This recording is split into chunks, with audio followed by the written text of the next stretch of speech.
Hi, and welcome to Let's Talk Safety. I'm your host, Dylan Sutherland from Protector Safety Gear. Throughout this series, we'll be interviewing industry experts to provide our audience with valuable insights on various categories of PPE. Topics will range from selection and standards to maintenance and care. This should ultimately assist you in selecting fit-for-purpose safety solutions for your site. From these discussions, we will create resources such as Toolbox Talk downloads and blogs, all of which will be available on our website, www.protector.co.za, for download. Please note this recording was carried out in April 2024 and was a viewpoint to date. It must be noted that there have been serious adjustments in the training space linked to the SETAs and government. This space is ever-changing, and an updated podcast will be carried out with RWH once the dust settles and it is very clear on a way forward. Welcome, Lizahni. Thank you so much for joining us. Lizahni is the quality manager at the RWH. Maybe briefly just walk us through your experience and exposure, particularly to the SETAs within your career. I think there's quite a bit of value there. Hi, thanks, Dylan. So I started off by being a hairdresser and decided I wanted to go into education more, and worked at Centurion Academy, and then from there did my facilitator, assessor and moderators course, and started working more with the SETAs with regards to qualifications, the uploading, the moderation, internal moderation, external moderation and so forth. I also worked for Services SETA and in doing external moderations for a few years. That is where it all started. And then Alti Kriel, the CEO of the professional body, she worked at the Services SETA full time, and she ended up helping them getting off the ground, and she asked me to then step in and help. Maybe quickly take us through, what is the RWH for those people that haven't come across it? So the RWH has two legs. We've got the trade association and then the professional body. The trade association looks after or assists the industry with projects and health and safety, or work at height on that side, where the professional body looks at education and training. We are a SAQA registered professional body, and we help the training providers in going forward with training and making sure our training providers does the right thing with regards to what's happening with the SETAs and SAQA and so forth. Fantastic. So the purpose for this podcast is we're trying to bring fit-for-purpose discussions to people that actually make decisions and need to make decisions for other people's safety. As a company, Protector generally chooses its associations and partners based off of our own principles, which is fit for purpose. We're not here to sell something just to make a sale. We want to make sure we protect somebody. From our perspective, the RWH brings a hell of a lot of certainty when it comes to the process and quality, because I don't think in the past 7 years of us being registered with the SETAs, we've necessarily been appropriately audited or asked appropriate questions, which we'll get into now. But that's our perspective on the SETA, and on the RWH. How do you see the RWH performing, let's call it a fit-for-purpose function to the industry? The RWH develop lots of good practice notes to tell them, the industry, what is best to do. For example, we develop LNQs.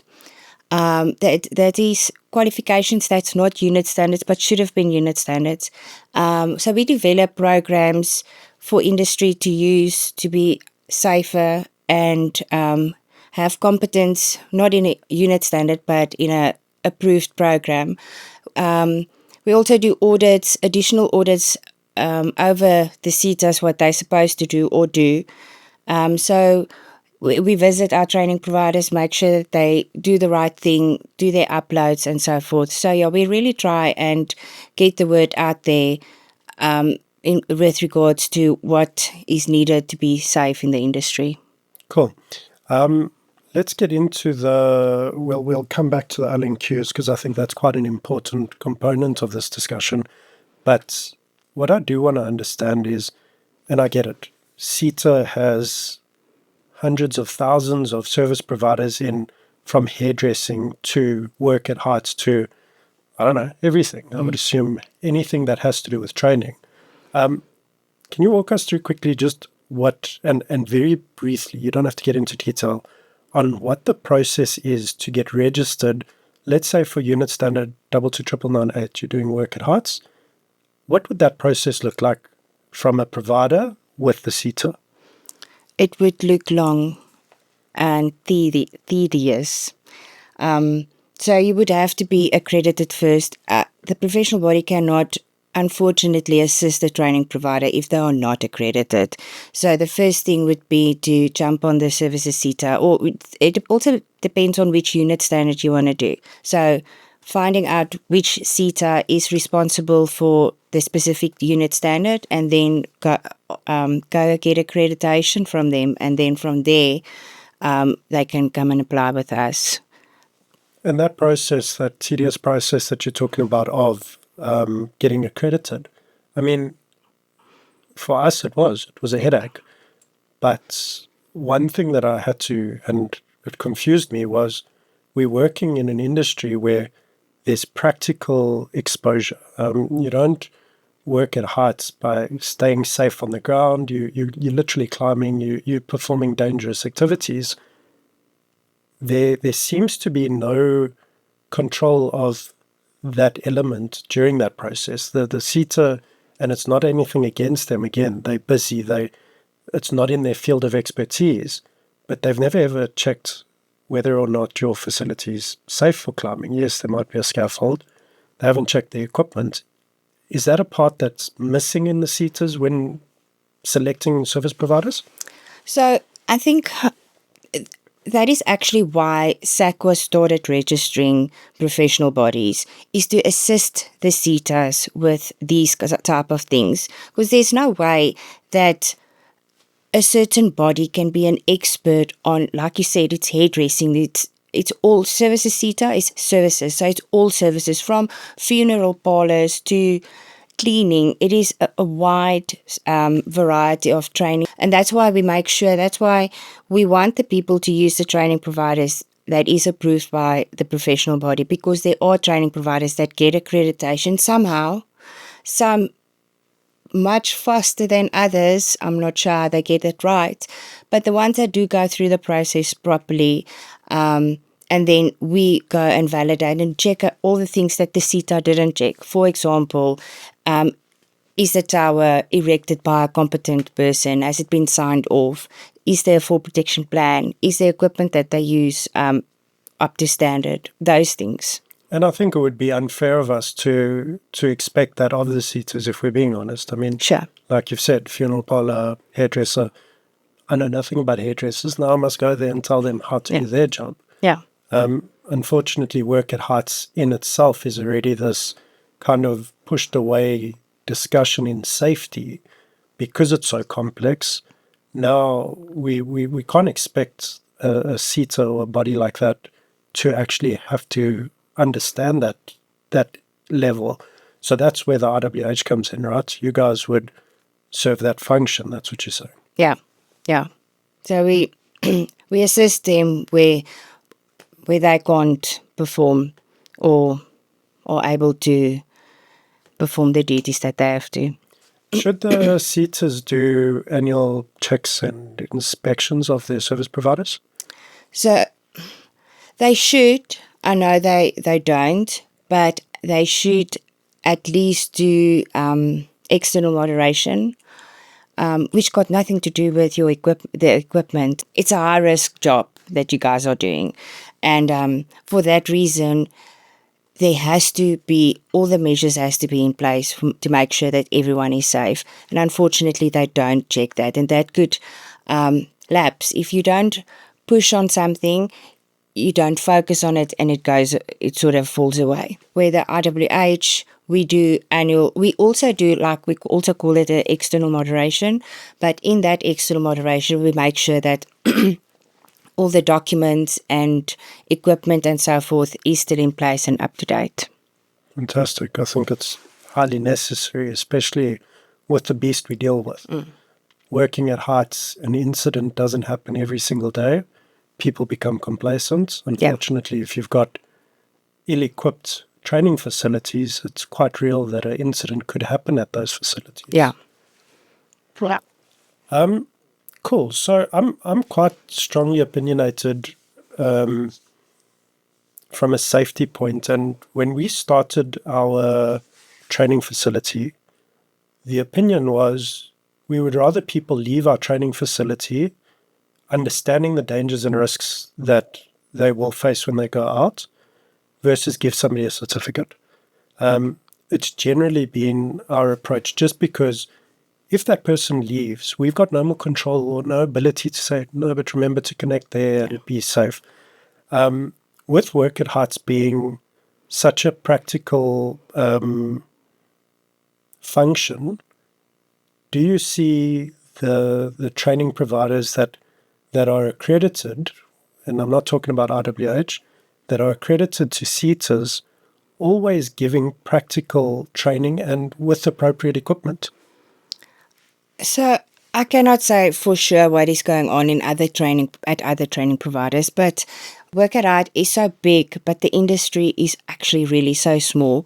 So people talk and people give feedback, and there's a lot of instances or feedback that we got about training providers not really, Brian always say, you sit in a room and have a coffee and a biscuit and off you go. And that is really, it's not even a joke, it's really what's happening. I think some people just don't take the simple basic work at height, 9-8, take it that serious. It is just a money-making thing, a wash machine, as they call it, to get in and get out and off you go. And that's alarming and it's scary.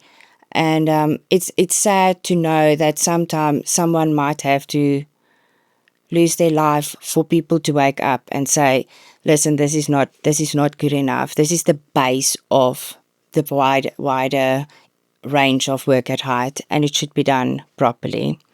So 100%. And I mean, 2 points there. Unfortunately, yes, our industry is, once somebody has an incident, unfortunately, usually it's fatal. yeah.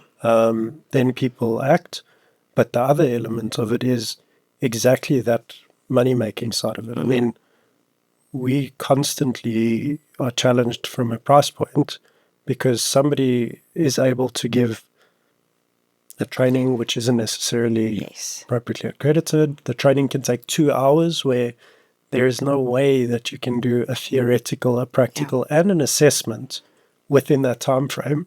How do we fix that? Because that's a huge problem, and It is. I don't want to put you in a position that links it to the IWH, but as an industry, how do we fix that? Because it's a big risk.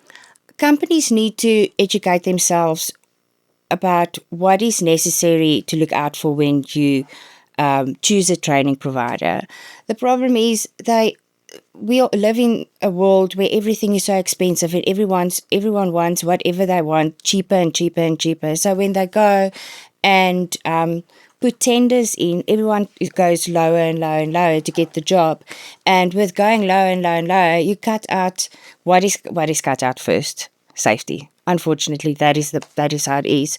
So it costs money to train and do the right thing. So you have to have proper facilitators, assessors and moderators. As soon as you don't do that, it's cost save. As soon as you train just half a day, you can train more, whether the training is properly or not. So there, I think the companies needs to make sure that the training providers they use do the right thing. And you can't train a person for half a day and upload them. And that is the problem, where the companies need to make sure that the training provider do the uploads, make sure external moderation takes place, and so forth. The problem, though, and I think it's both sides. So one, they see it as a cost. Yeah. Now, if I can spend half the amount of money, bonus. But the other element is, but my team are also only on training for half the amount of time, which does a great disservice to the team, because these are the guys that are actually putting their lives at risk.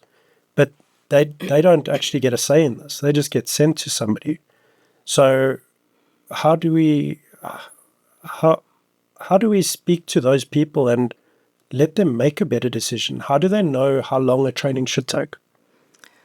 So they are welcome to contact us or look on to our website for training durations. But the main thing is, if you look on the unit standard and it says 2 credits, it should be at least 1 to 2 days. So 1 credit equals 10 notional hours, which is 1 day.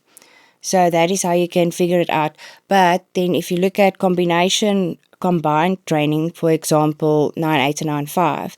So 9-8 and 9-5 together is 5 credits. But if you train them in one, it could be 3 days. So it all depends. It's unfortunately a tricky situation. So it's better to ask than assume that whatever is done is right. But how do they ask? Because they're going to somebody and they've got a safety specialist.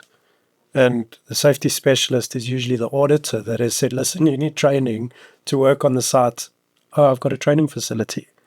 How do you suggest that they speak to the professional body, and would that be their safest avenue? Yeah, I think so. We are the professional body for Work at Height. We want to keep this industry safe and we want to do the best that we can. So email us, ask the question. We are here to help. And we are not here to help only our members or our training providers or the training providers that's registered with us. We are here to service the industry. So they are welcome to phone, send an email. Everyone at the office is always willing to assist where they can. Fantastic. So personal experience, worked with a company and we gave them training. They were then fighting us on price because that's how it goes. And when we help them, because that's what we do, we partner with companies. We don't just do business and off we go. We said to them, but guys, we don't actually mind. If you find something that's adequate, go there, if that's what it is. And they asked us, cool, come with us and see this.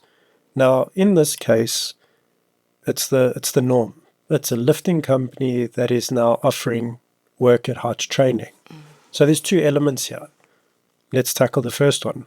Is lifting and Work at Height the same thing? So the Institute for Work at Height, we've got 7 chambers, which covers access methods. So what do you have to do to reach the point where you have to do your job? So what am I lifting? Am I lifting myself, the person, in a MUP, a mobile elevated work platform? Then yes. If you're sitting in your truck or whatever and you lift something else, then it is not Work at Height. So like I said, we are access methods to do your job safely. Let's switch it around. I've got a background in fall protection. That's my industry. Can I go be an LMI and start doing lifting? No. Why not? Because there is a different program for lifting machine operators. And that was the company we're dealing with. So it's a lifting machinery operator then that gives the training, that then also give Work at Height training. Okay. You know what happens? Training providers would be accredited for something. And then they piggyback on that accreditation and say, I am accredited with SETA, for example. And because people aren't educated, they don't know what to look for. They see, okay, they're accredited. Great, 9-8. But they don't understand that 9-8, for example, does not lie with SETA. So they are accredited, fantastic, but not for the right unit standards. And that is what, like I said earlier, you need to make sure that the unit standards, the person that wants to be accredited or the person that gets the training must make sure that the training provider is accredited at the right SETA for that specific unit standard. That's Let's talk practical. Are they going to go check and ask all of these different, how No, many they- seaters are there? There's lots. There's lots. They're not. Again, make sure with the IWH if you're not sure. But that is really something to look out for. Like you say, they're not going to check, but it is an important thing to check. Great. So the short answer is refer to the IWH because they'll be able to make sure that their providers have gone through the appropriate SETAs and been accredited appropriately. Yeah. I think make sure, ask them for their, if you want to go with a training provider, ask them for their accreditation. On your accreditation letter, it says for which unit standards the provider is accredited for. So if it says they're with SETA and you want to do 22998, the 22998 will not be on that accreditation letter, and that's how you know that they are not accredited. Maybe a training provider can be accredited with multiple SETAs, so make sure that you ask the right questions and get proof. But I don't think it's that easy. I mean, you know what to look for. You've dealt with the SETAs. What we've had to help clients with is you'll get a service provider that gives you a full program that they are accredited to. And one of the elective, Yes. Explain that to us, because what is the elective that they can choose? So a qualification is made up of core, fundamentals and electives. Although it's changing at the moment, but for now, the accreditation that the training providers have is if you do apply for accreditation and you apply for a full qualification, you have to offer all the core unit standards and the elective unit standards, and then the fundamental unit standards, and then you can choose which electives you want to offer as the training provider. So if you chose those electives, it should be on your accreditation letter. But we also get training providers that did not apply for accreditation for full qualifications, that only applied for unit standards. So whatever they are accredited for, they must have proof of it. So if there's a letter with the full qualification, you can ask them, you want to see for which unit standards they are accredited for. There's a qualification in cleaning. I think there's two qualifications with Services SETA that has most of the work at height range. Then there is the plant operator or some sort of qualification. But let's just use the cleaning one. For me, there's a problem. I know nothing about cleaning. My team, we've got a highly technical team that live, work at heights, that know nothing about that. Yeah. But I have seen on our registration documents, our SETA documents, that we've got this elective of cleaning or hygiene. Or now let's make it really simple. Somebody has applied for a training standard, which is cleaning. Does that really give them the ability to do the selective unit standard? See, that's the problem with we're picking this up quite often now, that training providers applied for accreditation for the qualification.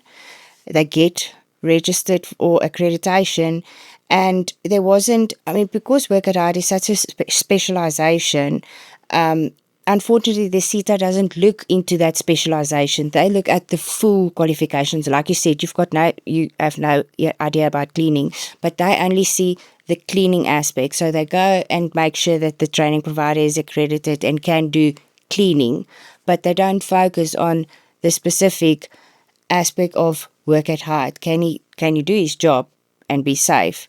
Can you train him to be clean and be safe, or to clean and be safe? If it's, let's talk 22998, which is your basic fall arrest, and that's part of the elective. I get the fundamental part is cleaning quite often in food and beverage happens at heights. Fine, I understand how that's linked. But just because somebody knows how to clean does not mean they know how to get there safely, or, in my opinion, should not be authorized to make sure somebody else that they're not even, it's their client, that they're training them to work at heights. And unfortunately, we get training providers that is accredited for those unit standards without having someone actually properly look at the work at height part of that qualification. So now they think they are accredited for these unit standards. I'm going to make money and I'm going to train. And unfortunately, everything we go, it all comes back to money. Everyone wants to make money. So they are accredited for that unit standard, but they don't even have a scaffold to train the people on. They're not prepared for it at all. So they put their fingers out and see if it's going to work, and then they go for it. And then they realize, oh goodness, I'm not equipped actually for this, or they just carry on. Yeah, I don't think they even realize. I think they just carry on and they run the courses until somebody shouts loud enough that most people don't even know how to put on a harness. Yeah. But the reality is, it's twofold. It's one, the service provider is doing something that is out of their depth and out of their specialization, if you can call it that. But two is, it's not being spoken about enough, or it's not being policed well enough to make sure that, hold on, you're offering a high-risk training where somebody that puts on a harness incorrectly, something as simple as that, if they fall, they die. But we don't make a noise because people are saving money or people are making money, and there's a huge gap there. Do you think the IWH will ever work or successfully work towards that? Do you think you guys are? Oh, we're trying. We've got actually a lot of people or companies that's buying into us, and that's understanding what we are trying to do. That is busy telling their clients that you need to be IWH registered because they see the value in what we are trying to do. But there will always be those training providers out there that gets away with it, unfortunately. Cool.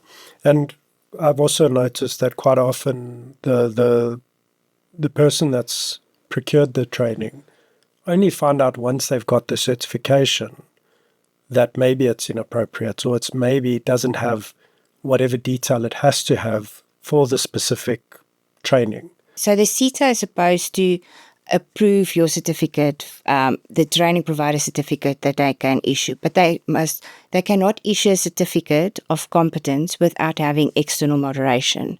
So the training provider after training is only allowed to give a certificate of attendance, and then after external moderation has taken place, then they can send out a certificate of competence.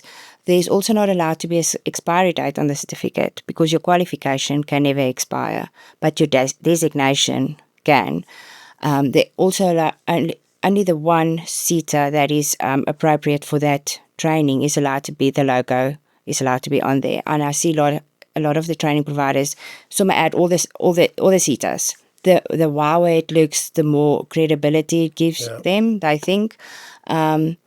So we are issuing designations because the guy needs to go on site and do his job safely and competent. So that is why we allow our training providers to train, give a temporary license to operate, and we do our own quality assurance in the background, and then they can give them their license to operate, which is the designation. But the training provider still needs to make sure that they do upload to the SETA, they do get external moderation to receive the guy's qualification to show that he's competent in his qualification. Okay, let's just take one step back. You mentioned something quite vital there. Before you can give a certificate, there needs to be an external moderation. Explain to us what that is. So external moderation takes place with the SETA, where they come and do their quality check, making sure that there was actually a learner. The learner did fill in a PIE. Everything that the learner did was above board, and he is actually competent in everything, in his tests, practical tests. All the proof of the learner competency needs to be there, and they come and check. And what do they do with that? So let's step by step. They come out, they do their external moderation. What happens next from the SETA? They upload onto the NLRD if they find everything is above board and all the learners are competent. They upload on the NLRD. So there's a NLRD for qualifications and a NLRD for designations. So the learner can go and on SAQA's website and type in I think it's verify practitioner or something like that, and verify whether the learner is on the NLRD or not. And that's how me and you can go, if you've done any qualifications, you can go and check on NLRD whether all the unit standards or qualifications that you've done is on there. And that is only when that is done, that's the final step. You are deemed competent. And that's when you would get your statement of results, right? Yes. So statement of results. Now, are you, as a training provider, can I issue a certificate without that statement? Because that statement is meant to indicate, right, that this person is competent or not competent. Okay, so currently as it stands, for somebody to be issued a certificate, an external moderation needs to have happened. Yes. Yeah. The external moderation from SETA side needs to happen, and they upload the results to the NLRD. What's the chances of me getting the SETA in quickly, just while the person is doing their course, quickly getting them in to come do an external moderation so I can issue that person with a certificate before they leave? No chance. It is quite a tricky situation getting the SETAs to come for external moderation. I'm assuming that they are very busy. But we ask our training providers to make sure that you constantly ask for them to come for external moderation. If you can show proof of that you did everything from your side to ask for external moderation. But the point is, I can't train somebody today and issue them with a certificate. No, not with a certificate of competence. You can say that they attended the class, but not a certificate of competence. But like I said, you can give them a temporary permit to operate. After we've done all our quality, we send out the training providers upload to us, and we do send them then a certificate of competence for their designation, not the qualification, and a permit to operate. That is valid for 3 years, but for mobile elevated work platforms, it's for 2 years. Okay, quickly, just correct me if I'm wrong. My understanding is I went to matric. I didn't have to redo matric. Is that the idea with unit standards not having to be retrained? So you need to be current in what you do, especially for us, for you guys. Work at height is high risk. So you need to know that this guy can still do his job safely. So you did your matric now, but will you be able to write a maths exam now? No, I couldn't even do it there. So that's why we call we've got CPD programs that our training providers do to make sure that the learners are still current, and we check them. So that's why there's professional bodies for the healthcare, for doctors and for CAs and so forth. So you do your training, you're competent, you've got your qualification and your designation. So now there's a person that maybe doesn't have a job for 6 months or a year, and he goes back and he wants to carry on working. Is he still competent? Can he still safely operate? Is he still healthy? The guys need to go for medical, specifically for work at height. So is he still healthy to do this? So we've got our training providers that do CPD programs to see if they are still operating safely, and then they issue licenses. And that's why we also tell the learners or the companies to check that training providers don't issue certificates with expiry dates, because it's, again, a money-making thing. So they come back, they pay for the full course, they do the full training, which is not necessary because they have the fundamentals, the basic knowledge.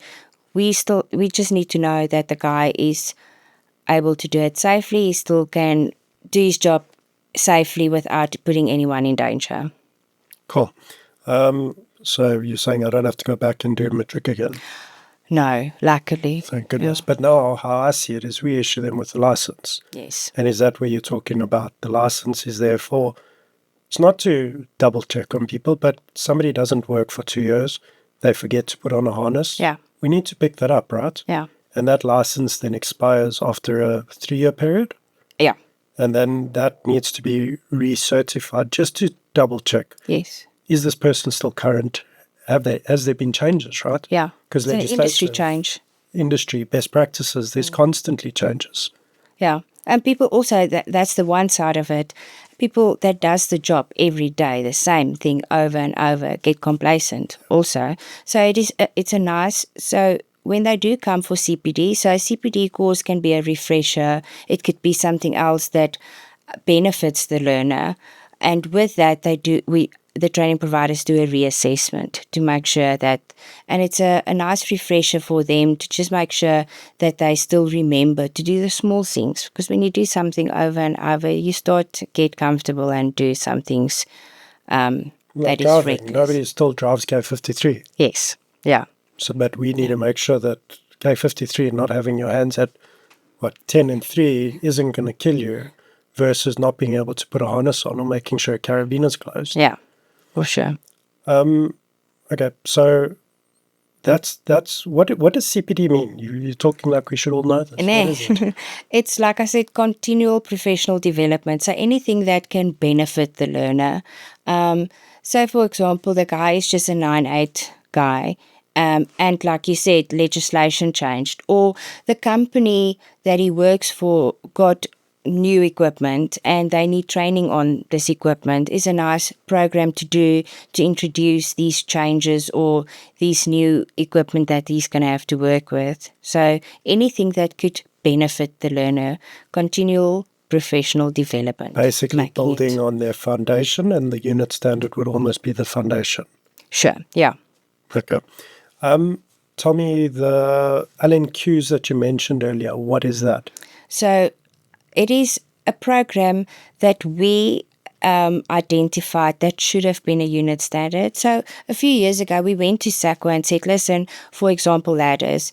Ladders is a big thing. Most of the accidents, work at height accidents that's happening is people falling off ladders. We identified that this should be proper training. And because I'm sure a lot of you guys know unit standards of qualifications are expiring. So there is replacements and there is some that has not have replacements yet. But we asked them if we can develop these unit standards, and they didn't want to allow us because they knew what's happening, what's coming. So SACWA gave us the go-ahead to register LNQs, learning not qualifications. So we treat it like it's a unit standard, but it doesn't get uploaded to the SETA, so it doesn't get uploaded onto the NLRD.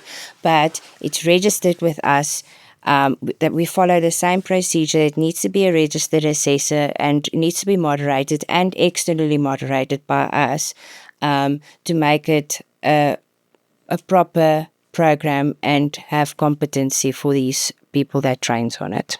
We make sure that before we register LNQ that there is really not a unit standard that could have been used for it. Okay. So for ladders, there is nothing else. For another example is TSP operators, so temporary suspended work platforms. So there is no training to teach the learner how to operate on those things either.